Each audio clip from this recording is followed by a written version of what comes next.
আসসালামু আলাইকুম। আপনারা সবাই কেমন আছেন? আশা করি আল্লাহর রহমতে ভালো আছেন, আমিও ভালো আছি। এই যে দেখুন, আমার দুপুরে রান্না হচ্ছে পোলট্রি মুরগি। আমার মেয়ের অসম্ভব পছন্দ।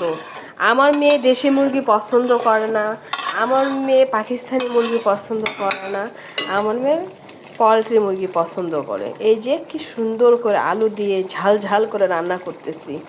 আপনারা কিভাবে রান্না করেন অবশ্যই আমাকে কমেন্টে জানাবেন, লাইক দিবেন, কমেন্ট করবেন, আর যদি আমার ভিডিওটা ভালো লাগে তাহলে অবশ্যই শেয়ার করবেন।